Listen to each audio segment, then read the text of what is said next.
Hello সবাইকে, আজকে আমরা কথা বলবো আপনাদের Amazfit Bip 3 Pro যদি কানেক্ট না হয় সেক্ষেত্রে আপনারা কি করতে পারেন। প্রথমত আপনাদেরকে চেক করে নিতে হবে যে আপনাদের ডিভাইসটি অন্য কোনো ডিভাইসের সাথে কানেক্টেড আছে কিনা।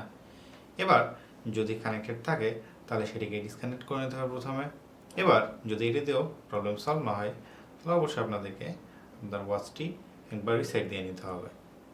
প্রথমে আপনাদেরকে চলে যেতে হবে আপনাদের মেনুতে, এবং মেনুতে যাওয়ার পর সেটিংস, এবং সেটিংসে নিচে সিস্টেম, এবং এখানে পেয়ে যাবেন আপনারা রিসেট অপশন অথবা ফ্যাক্টরি রিসেট অপশন। চলো আমরা ফ্যাক্টরি রিসেট দিয়ে দিই।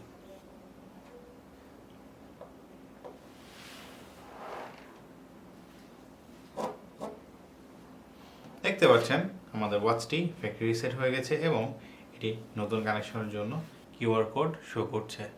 চলুন আমরা এটি কানেক্ট করে ফেলি।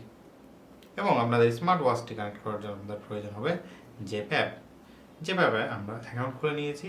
এবার আপনারা প্রথমে পাবেন অ্যাড অপশন প্লাস আইকন, চলে যেতে হবে ওয়াচ ফ্রি, এবং এখানে চলে আসবে সেই কিউআর স্ক্যানার। এবার স্ক্যান করার সাথে সাথেই এই যে নোটিফিকেশন চলে আসছে, আমরা অ্যাকসেপ্ট করে নিচ্ছি।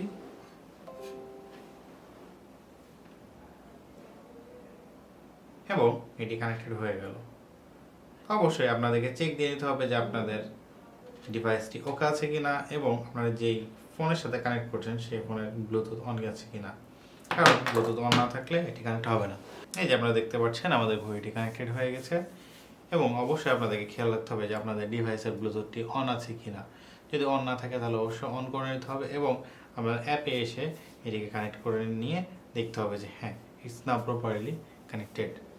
তো বন্ধুরা, আশা করি আমাদের ভিডিও আপনাদের ভালো লেগেছে, এবং আমাদের ভিডিও যদি আপনাদের ভালো লেগে থাকে অবশ্যই লাইক দিয়ে আমাদেরকে বুঝিয়ে দেবেন যে আপনারা আমাদের ভিডিওটিকে পছন্দ করেছেন। এবং আপনারা যারা আমাদের চ্যানেলে নতুন তারা অবশ্যই আমাদের চ্যানেলটিকে সাবস্ক্রাইব করে আমাদের পাশে থাকবেন, এবং আমাদের চ্যানেলের বেল নোটিফিকেশনটি অন করে দেবেন আমাদের নিত্য নতুন রেগুলার আপডেট পাওয়ার জন্য। তো বন্ধুরা, আজকের মতো চলেই দেখা হবে অন্য কোনো ভিডিও নিয়ে অন্য কোনো দিন। টিল দেন, আল্লাহ হাফেজ।